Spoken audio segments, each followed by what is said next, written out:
이해입니다.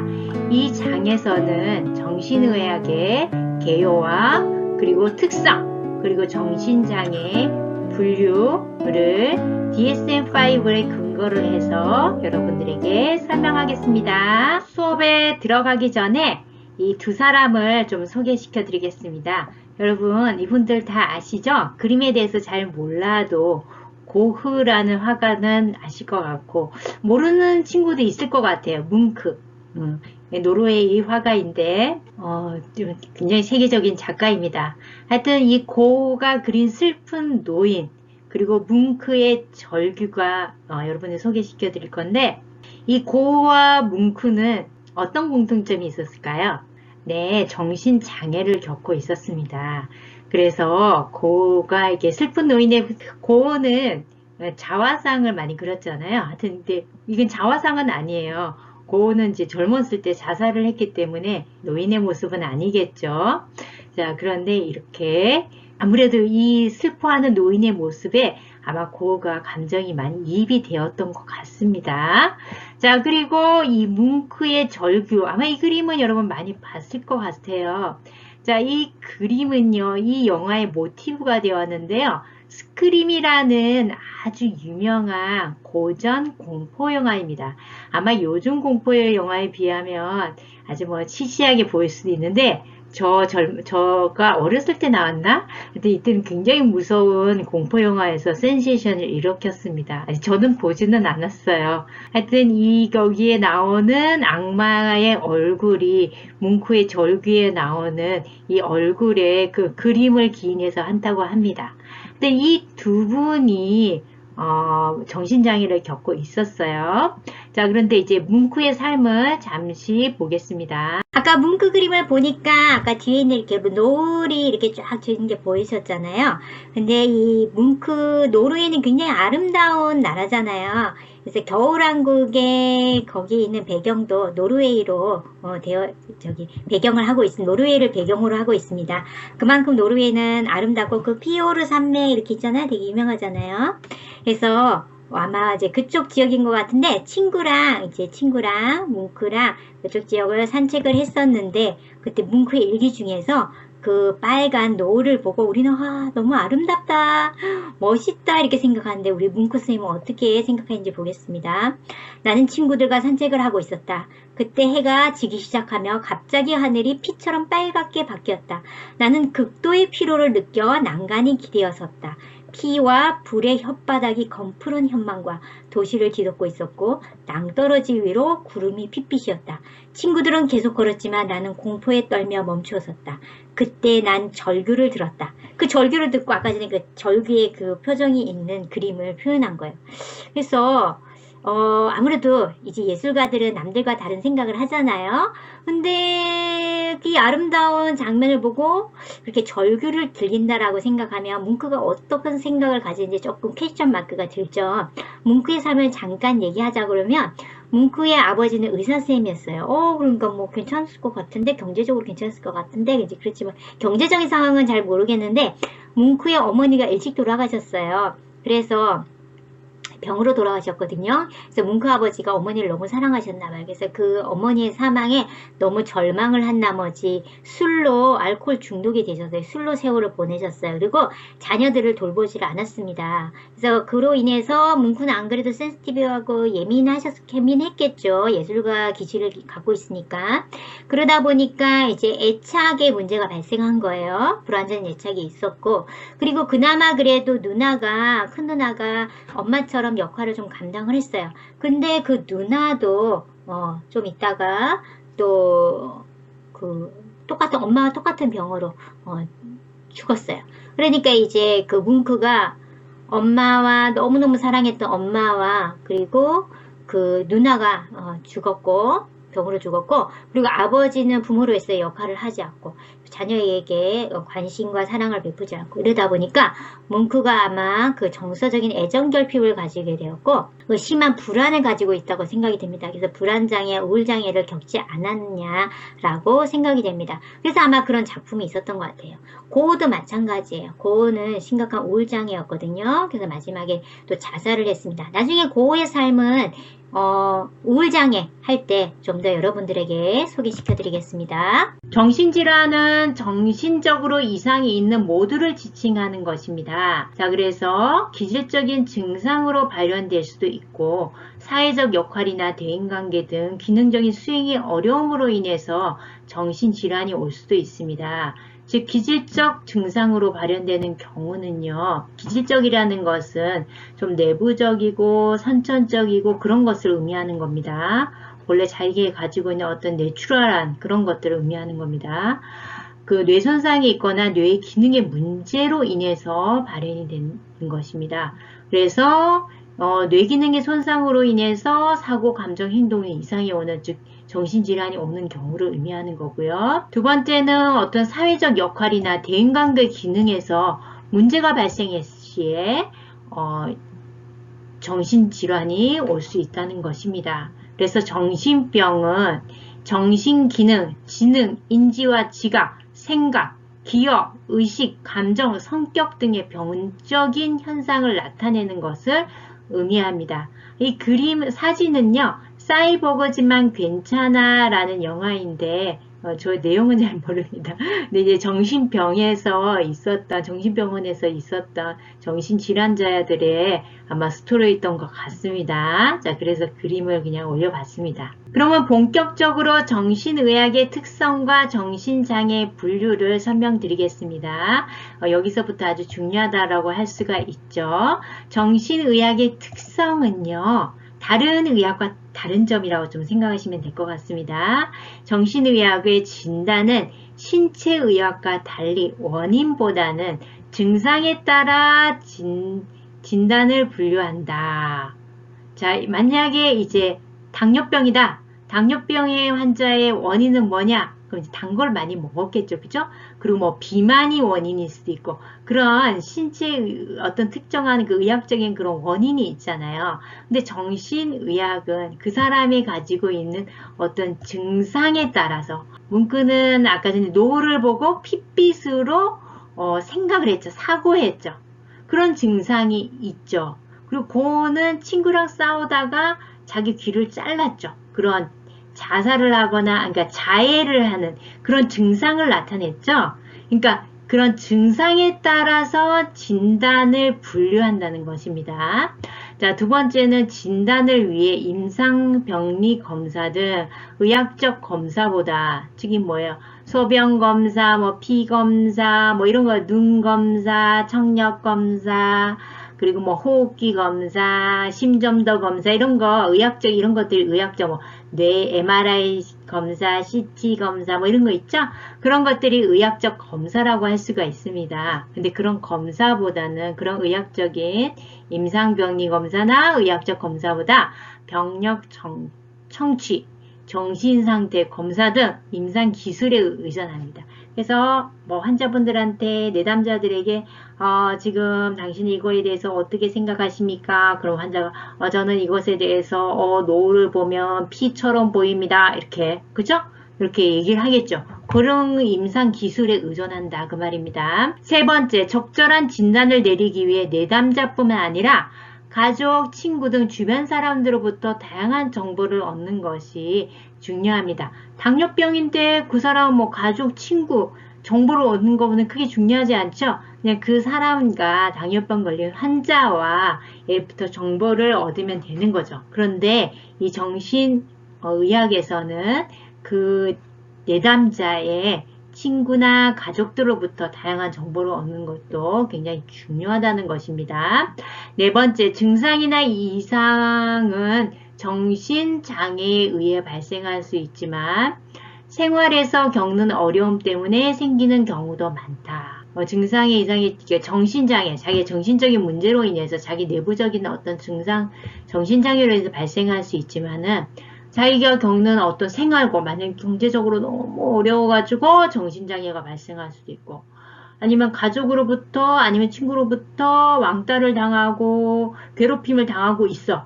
그런 걸로 인해서 또 정신장애가 발생할 수 있고 그렇다는 거예요. 아시겠죠? 자, 그래서 이런 정신의학과 일반 다른 신체의학과 임상의학과 다른 차이점을 여기서 설명하고 있습니다. 자, 그러면 DSM-5에 포함되어 있는 정신장애 진단 분류를 보겠습니다. 여기 책에서는 1번에서부터 22번까지 분류되어 있는데요. 저는 이제 다 설명을 못하고 이 중에서 좀 중요하다고 생각하는 부분만 하겠습니다. 하지만 분류는 어떤 것이 있는지만 한번 읽어는 보겠습니다. 첫 번째, 신경발달장애. 두 번째, 조현병 및 스펙트럼 및 기타 정신병적 장애. 세 번째, 양극성 및 관련장애. 네 번째, 우울장애. 다섯 번째, 불안장애.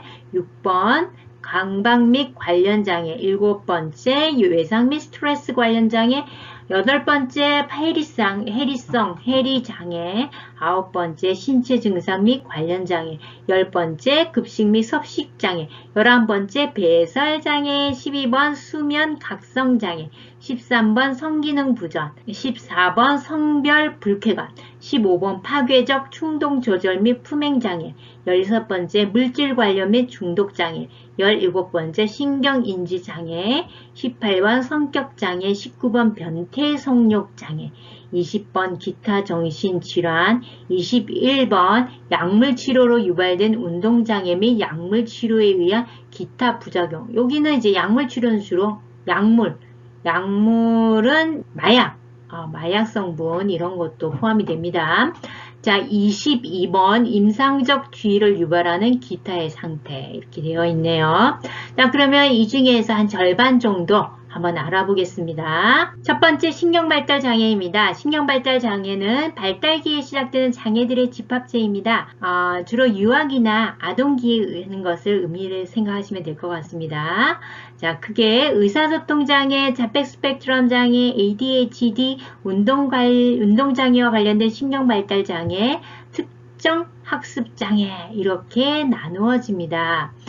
의사소통장애는요. 언어장애, 말소리장애, 사회적 의사소통장애, 아동기 발병, 유착성 장애, 말더듬 장애를 의미합니다. 자폐 스펙트럼 장애는 좀 이따 이제 구체적으로 얘기하겠지만은 다양한 상황에서 사회적 의사소통과 상호작용이 결핍되어 있는 장애라고 할 수가 있습니다. 즉 사회적 상호작용에 크게 문제가 있는 장애입니다. ADHD는 주의력 결핍 과잉행동 장애로 해당이 되죠. 주의 집중력이 어렵고 과잉행동적이고 굉장히 충동적인 증상을 보입니다. 이 자폐 스펙트럼 장애와 ADHD는 뒤에서 교수님이 굉장히 상세하게 여러분들에게 설명드리겠습니다. 운동장애와 관련된 신경발달장애는 발달성 협응장애, DCD는 Development Coordination Disorder 약자예요. 그냥 DCD라 생각하시면 될 것 같고요. 여러분 틱장애가 있는데 틱장애는 운동틱과 언어틱, 말틱이 있습니다. 즉 운동틱은 만약에 제가 지금 눈을 계속 이렇게 계속 깜짝거린다 생각해 봅시다.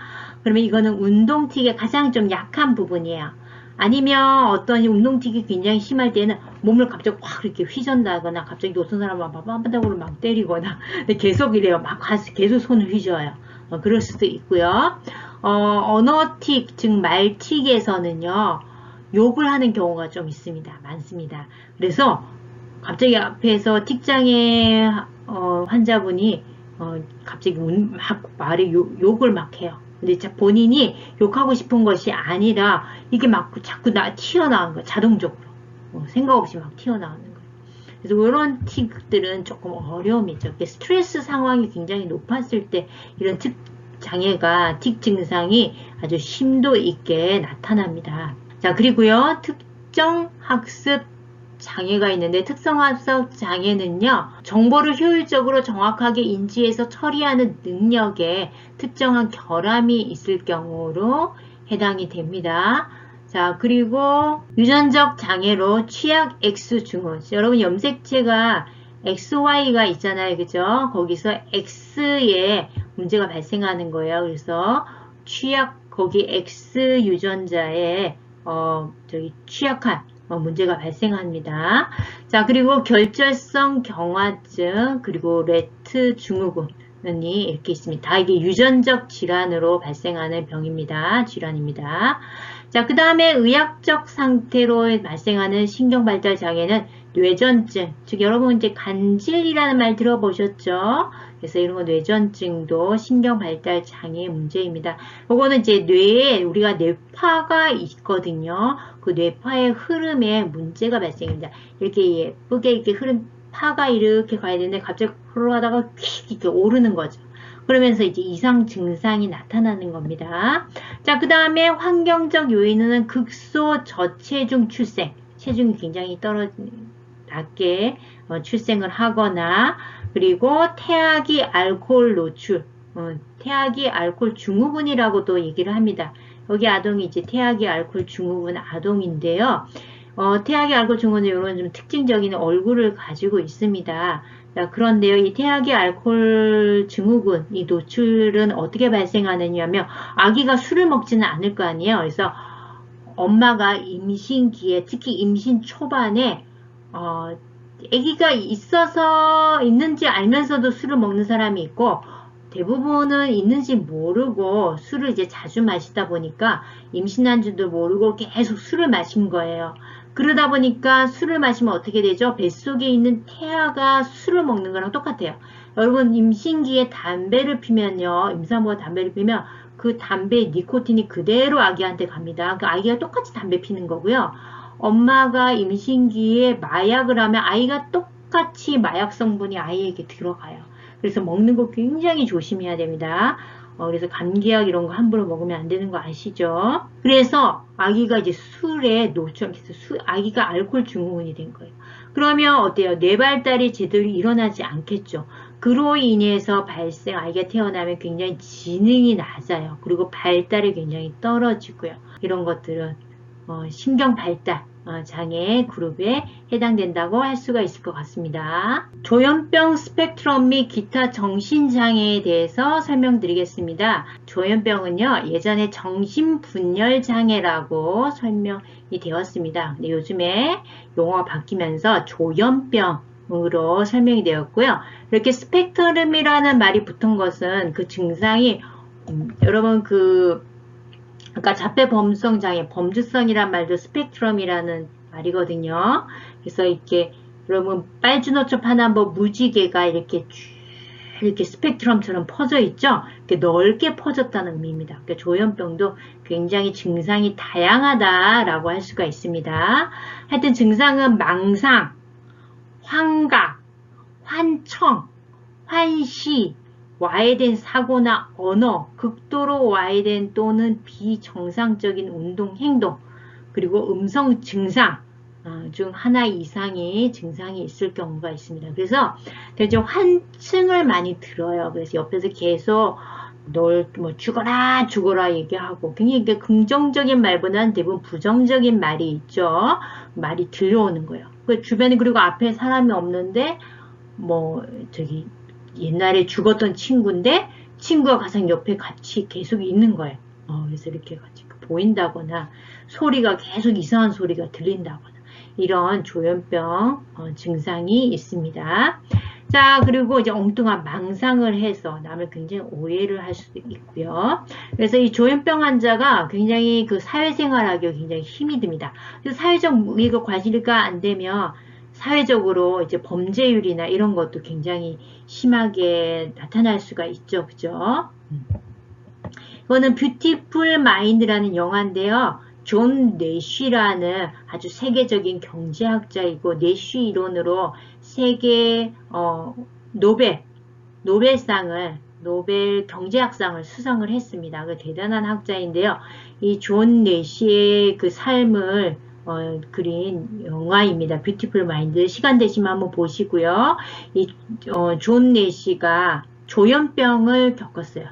그래서 이 영화에서 조현병을 어떻게 겪고 그것을 어떻게 극복하는지 과정에 대해서 영화에서 잘 묘사가 되어 있습니다. 그 다음에는 양극성 및 관련 장애입니다. 양극성은 여기는 이제 조증이라고 여러분 또 다른 말로 생각하시면 됩니다. 조증으로 아마 알고 계신 친구도 있을 것 같습니다. 이 양극성 장애는요, 비정상적으로 기분이 고양되거나 과민한 기분이 적어도 일주일간 지속되었다가 갑자기 또 우울한 기분이 오거나, 그러니까 뭐 특별한 이유가 있어서 우울하면 이제 그렇다 하시는데 그렇지 않아요. 근데 너무 막 흥분 상태에서 막 이러고 있다가 갑자기 또 우울 상태로 그냥 확 나네. 그러니까 이 성격의 그 그냥 기분 장애인데요. 기분이 엄청 극에 올라 있다가 바닥에 있다가 보통 우리가 이렇게 좀 요 안에서 왔다 갔다 하거든요. 가운데에서. 근데 여기 이 양극성 장애 겪으신 분은 이렇게 아주 극단이 있는 거예요. 기분이. 그래서 불쾌감, 짜증 등을 보이는 질환입니다. 이 양극성 장애 굉장히 치료하기 어렵다고 심리 치료사들이 얘기하고 있습니다. 자, 우울 장애는 매일 우울한 기분 혹은 흥미와 즐거움이 상실이 되어 있어요. 우울한 기분이 매일 있고요. 그리고 흥미가 없어. 삶에 흥미가 없고 즐거움이 없고 그리고 체중의 식욕의 변화가 심하고요. 항상 피로하고 자신을 무가치감을 느끼고 그리고 항상 이제 우울증이 자살과 많이 연관이 되어 있잖아요. 그래서 반복된 죽음에 대해서 생각을 합니다. 그래서 이런 생각과 증상들이 일상생활에서나 직업에서 곤란을 겪어요. 그러니까 이런 기분 때문에 일상생활을 영위할 수 없는데 이게 2주 이상 지속이 되었다라고 하면 저 이제 우울장애로 진단을 받습니다. 이제 우울장애는 두 가지로 나눠져요. 주요 우울장애와 지속적 우울장애로 나눠집니다. 그래서 여러분들이 나중에 우울장애 할 때 좀 더 상세하게 이 두 가지를 어떻게 DSM-5로 나눌 수 있는지 설명드리겠습니다. 영화 비버라는 영화가 있는데요. 이 영화의 주인공이 우울장애를 겪거든요. 그래서 이때 영화를 보시면 우울장애 환자들이 이런 증상을 겪고 있구나 라는 거 좀 알 수 있을 것 같습니다. 불안장애는 다양한 형태의 비정상적인 병적 불안과 공포에 의해 일상생활에 장애를 유발하는 정신질환으로서 정상적인 정서 반응인 불안과 공포가 정상적인 범주에 있어요. 우리는 이제 어느 정도 불안도 갖고 미래에 대한 불안 다 가지고 있죠. 저도 불안 가지고 있어요. 그리고 미래에 대한 어떤 공포 갖고도 있고, 근데 이거는 정상 범주에 있습니다. 그런데 이제 그거를 넘어서 정신적 고통과 신체적 증상을 나타낸다. 이 불안으로 인해서 굉장히 스트레스가 심하고 신체적 증상이 나타난다. 그럼 이제 불안장애로 진단 내릴 수가 있겠죠. 불안장애 종류는 굉장히 많아요. 나중에 이제 또 여러분들에게 설명하겠지만은 간단하게 범불안장애, 공황장애, 특정공포증, 사회공포증, 강박장애 등이 있습니다.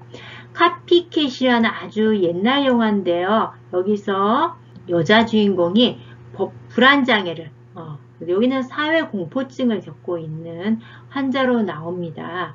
그래서 공포영화인데 약간 스릴러? 공포 스릴러 영화인데 불안장애 증상을 굉장히 잘 표현한 영화라고 할 수가 있을 것 같습니다. 자, 그 다음에는 패닉 디소더, 즉 공황장애입니다. 공황장애는 즉 급작스럽고 강렬한 두려움을 경험하고 다음 공황 발작에 예측할 수 없는 출현을 무서워합니다. 이 공황장애가 무서운 거는요. 이 공황 발작이 예측할 수가 없어요. 언제 나타날지를 몰라요. 그렇기 때문에 굉장히 그 공황장애 환자분들이 사회생활하기가 힘들어요. 왜? 요때 되면 내가 이런 증상이 나타나겠다라고 알면 이제 그 자리에서 피하면 되잖아요. 그런데 그거를 예측할 수가 없기 때문에 사회생활을 하기가 쉽지가 않다고 합니다. 그래서 75명당 1명꼴로 공황장애 있고, 공황장애는 연예인들이 많이 걸려요. 그래서 연예인병이라는 말도 좀 종종 있습니다. 무엇인가 무시무시한 사건이 일어날 것만 같은 공포가 1분여 동안 지속이 됩니다. 그래서 심장이 쿵쾅거리고 호흡이 곤란하고 숨이 막히고 몸이 떨리고 어지러움증이 발생하고 이런 신체 증상이 수반하는데 심장이 쿵쾅거리고 호흡 곤란하는 것이 막 죽을 듯이 막 이렇게 넘어가듯이 이렇게 증상이 발생하는 거 그냥 숨차다 이 정도가 아닙니다. 자, 그리고 군중 속이나 버스나 엘리베이터 안에서 이런 증상이 나타나면 굉장히 주변 사람들한테 보기 불편할 거 아니에요. 그래서 사람이 많은 곳에 가기를 두려워해요. 그러니까 당연히 직장생활이나 학교생활 뭐 이런 것들이 하기가 어려움이 있겠죠. 그래서 집에서만 자꾸 있으려고 하는 증상 중에 하나입니다. 이 영화는 코미디 영화이긴 한데요. 애널라이즈 지스라고 해서 뉴욕 마피아 보스가 공황 발작이 나타난 거예요. 마피아 보스가 공황 발작이 일어나면 안 되겠죠. 왜냐하면 남들한테 굉장히 스트롱해 보여야 되잖아요. 근데 이런 공황장애 증상이 나타나니까 지금 큰일 나잖아요. 남들 앞에서 강한 척 해야 되는데 막 무섭고 공포스럽고 숨이 막히고 어지럼증 증상이 나타나고 그러면 이 보스로서의 이런 그게 깎이잖아요. 그러니까 이제 이분이 정신과 의사인데 정신과 의사와 이제 그 마피아 보스 간에 일어나는 그런 재밌는 코미디 영화이면서도 많은 것들을 느낄 수 있는 영화라고 할 수 있습니다. 하여튼 메인 그것이 공황장애, 메인 토픽이 공황장애에 대한 설명입니다. 이 영화에서 잘 공황장애 증상이 잘 나타나 있습니다. 그 다음은 강박 및 관련 장애입니다. 강박사고와 강박행동으로 나눠집니다. 즉 강박 증상은 강박사고와 강박행동으로 나눠집니다. 강박사고는 침투적이고 반복적으로 떠오르는 지속적인 사고, 생각, 사고가 생각이죠. 를 얘기하는 것이고 행동은 한 개인이 강박사고에 의해서 뭔가 규칙에 따라서 다 반복적으로 자동적으로 반복적으로 일어나는 행동, 행위를 의미합니다. 여기 보시면 매일 청소, 강박장애 환자들은 굉장히 깨끗해요. 집에 보시면 한 톨의 먼지와 이런 것들을 놔두지 않아요. 그래서 항상 클린한 상태, 청소. 본인만 청소하면 모르는데 주변 사람들한테도 청소 강요하니까 굉장히 숨이 막히겠죠. 그죠? 그리고 이게 정리정돈 보세요. 아주 깔끔하게. 그리고 책장을 보면 알 수가 있어요. 책의 높이의죠. 그걸 똑같이 이렇게 맞춰야 돼요. 그래야지 숨을 쉴 수가 있습니다. 이렇게 액자가 조금만 삐뚤어져도 참을 수가 없겠죠. 외상 및 스트레스 관련 장애입니다. 외상성 또는 스트레스 사건에 대해서 노출되었을 때 발생하는 질환이라고 할 수가 있습니다. 그래서 외상 후 스트레스 장애라고 말을 많이 하죠. 자, 그래서 외상 후 스트레스 장애는 이런 군인 아저씨들에게 많이 발생하는데요. 전쟁에 나가지 않는 군인보다는 전쟁에 나갔을 때 그 전쟁 발생한 걸 직접 목격하고 경험했잖아요. 그러니까 이제 전쟁이 끝나고 나서 집에 돌아왔는데도 여전히 정쟁 상황이 있는 거예요. 있는 것처럼 느껴지는 거예요. 그래서 이제 외상 후 전쟁에 대한 외상을 겪은 거죠. 정신적인 외상을 겪은 거죠. 그래서 군인에게서 많이 나타난다고 합니다. 그리고 이런 성폭행이라든지 성폭력을 인해서도 외상 후 스트레스 장애가 발생합니다.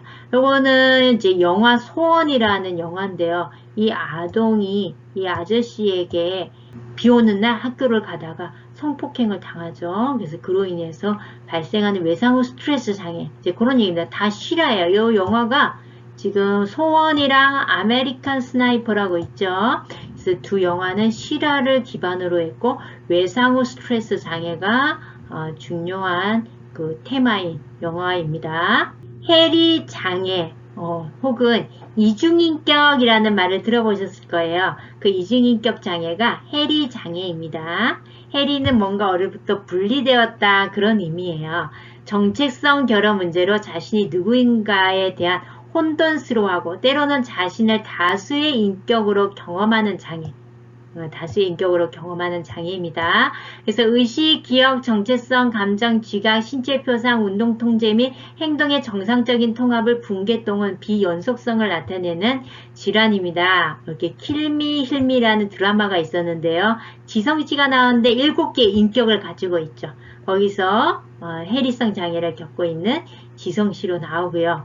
그리고 보이스 4에서 그 아주 나쁜 역할을 맡았던 이 남자 주인공 이름을 제가 모르겠는데 뮤지컬에서 되게 유명한 사람이에요.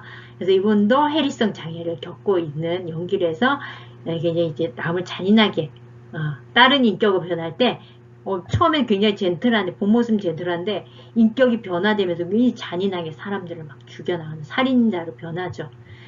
그리고 본 아이덴티티 그림상으로는 사진상으로는 없습니다. 그래서 맷 데이먼이 나온 영화인데요. 거기서도 해리성 장애가 나옵니다. 주인공 해리성 장애를 겪죠. 그래서 영화 소재로 굉장히 해리성 장애가 많이 나옵니다.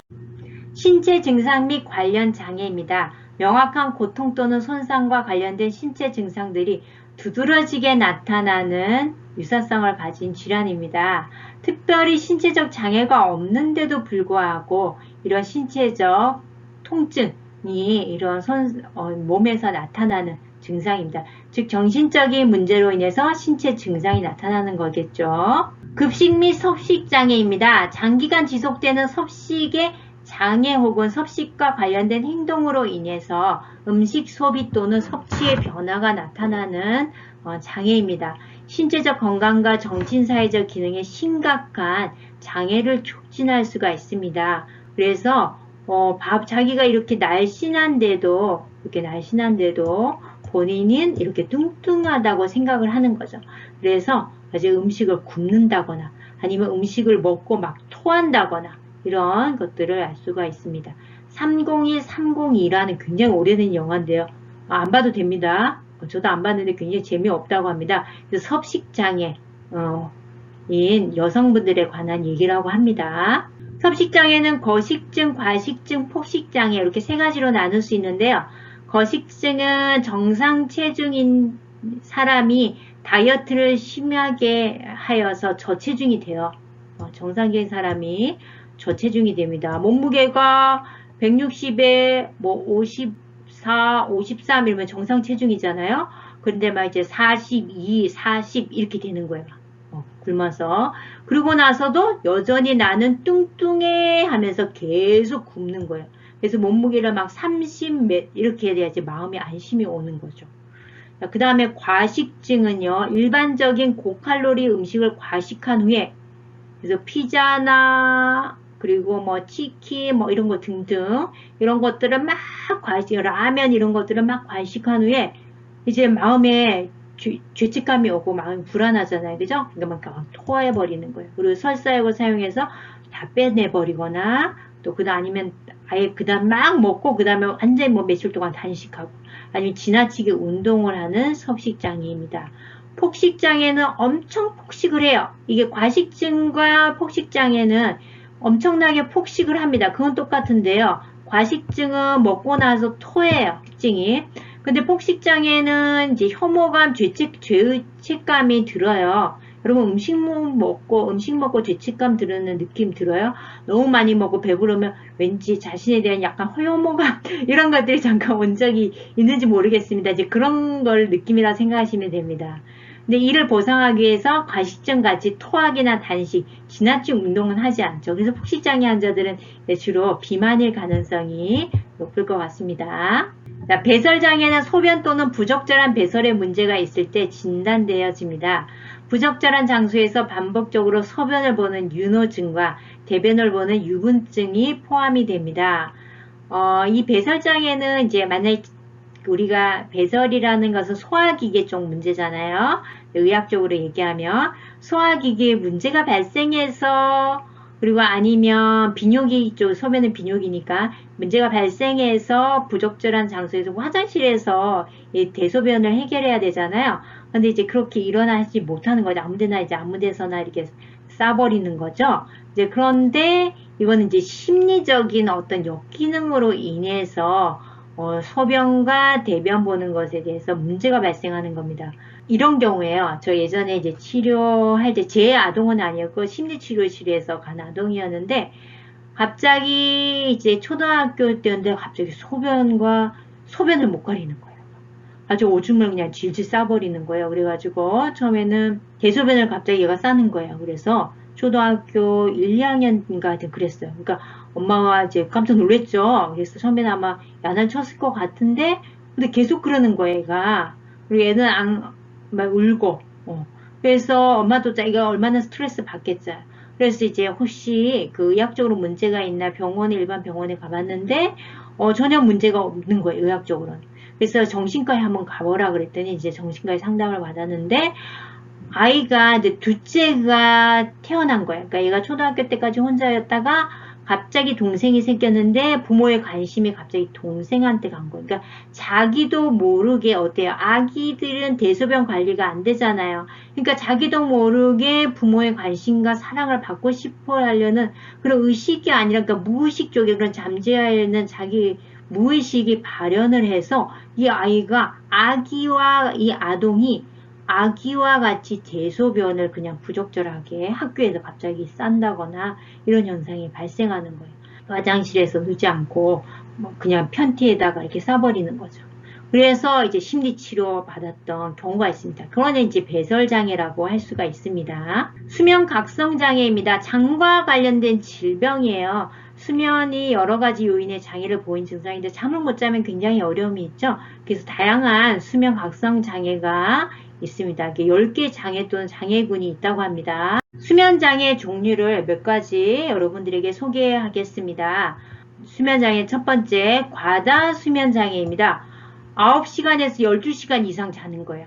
그래서 아침에 또 깨어나기 힘들고 혹시 여기에 있는 친구 있을까요? 자, 그 다음에 기면증, 낮 시간에도 과도하게 졸리고 환각, 수면마비, 발작 증상을 보입니다. 호흡 관련 수면장애는 밤에 잠을 자는 도중에 호흡의 정지가 반복됩니다. 코를 골다가 주로 이렇게 하다가 갑자기 숨 안 쉬고 있죠. 그런 경우 있으니까 코골이 환자분들 이런 호흡기 문제가 발생하면 위험할 수가 있으니까 그것도 빨리 치료받아야 될 것 같습니다. 일주기 리듬 수면 각성장애. 수면과 각성의 하루 24시간의 주기가 교란되는 장애입니다. 이건 이제 3교대 하시는 분들에게 좀 발생될 수가 있을 것 같으세요. 자, 비급속 안구 운동 수면 각성. 자, 각성. 수면 중 갑자기 깨어나서 공격적으로나 혼란스러운 행동을 보여. 그러니까 일어났는데 갑자기 옆에 사람을 때리는 거예요. 그리고 눈을 떠도 완전히 깨어나지 않는 상태로 혼탁한 의식을 가진 증상을 보입니다. 악몽장애, 렘 수면 사건, 불쾌하고 원치 않은 무서운 꿈을 생생하게 꾸게 되면서 불안감과 공포감이 증가하다가 극적으로 잠에서 깨게 되는 수면장애. 이거 영화에서나 드라마에서 많이 됐잖아요. 꿈에서 계속 악명을 꿔요. 그러면서 이제 불안감과 공포감이 꿈에서 막 하면서 막 땀이 흘리고 막 여주인공, 남주인공 막 땀이 벌쩍벌쩍 흘리죠. 그죠? 거기서 갑자기 극적으로 왜 그래 빨리 무슨 일이에요? 막 깨어나고 갑자기 눈 뜨면서 하면서 이렇게 하죠.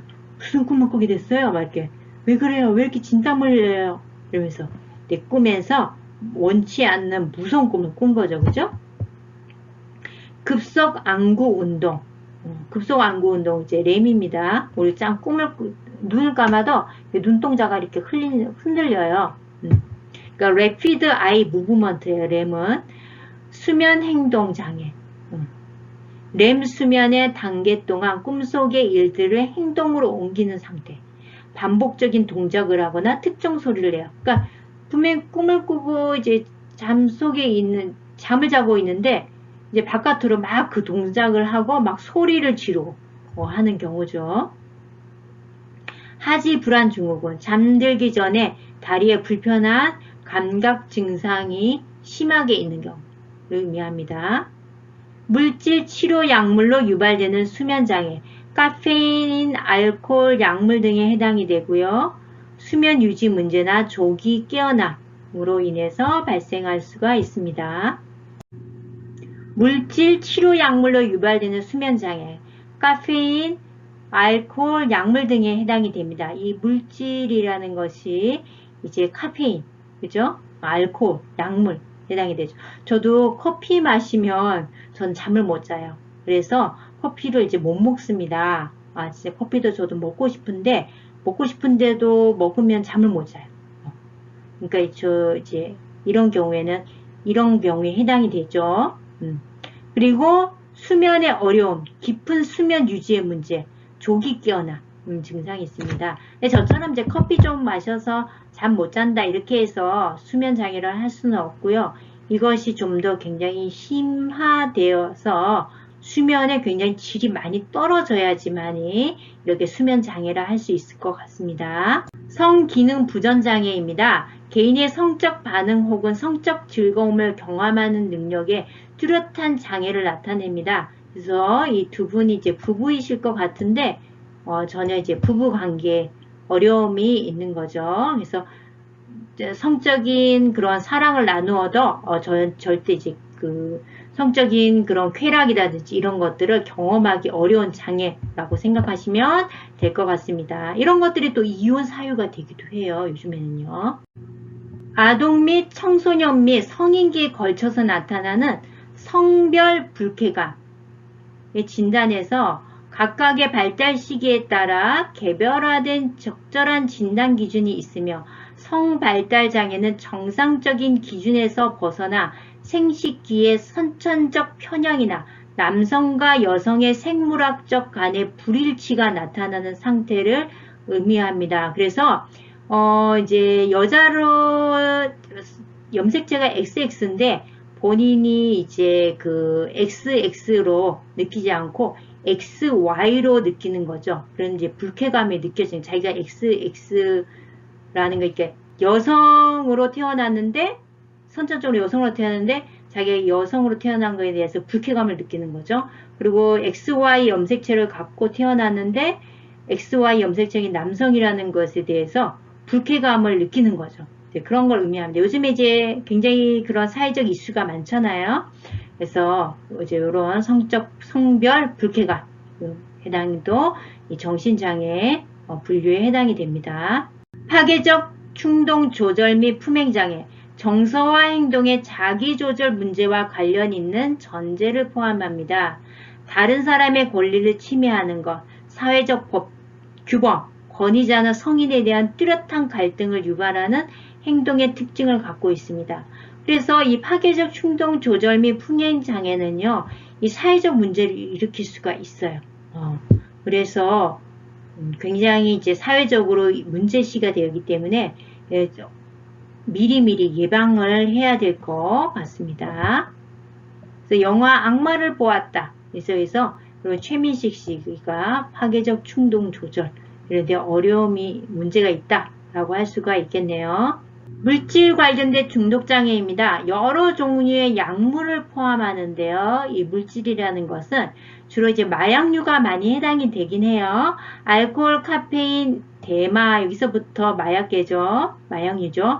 환각제, 흡인제, 아편계, 그리고 진정제, 수면제 또는 항불안제, 자극제, 담배, 그리고 기타 물질 이런 걸로 나누어집니다. 이렇게 라스베가스를 떠나며 라는 아주 오래된 옛날 영화인데요. 이게 아카데미상 받고 그랬던 영화로 알고 있습니다.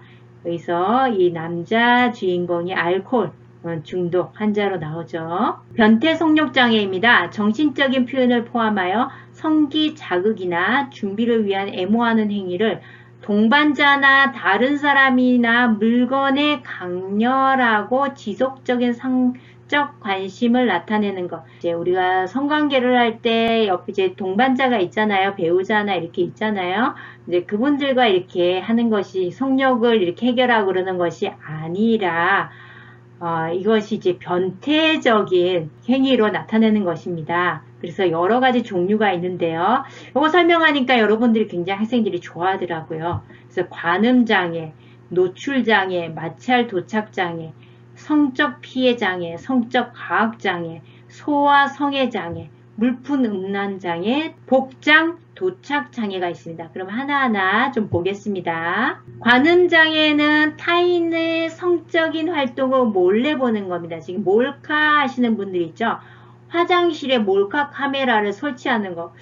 그게 참, 그거 왜 하는지 정말 이해하기 어렵습니다. 그리고 지하철에서 이렇게 카메라로 이제 여성분의 그죠 이렇게 밑을 이렇게 찍고 이렇게 동영상을 찍고 그랬죠.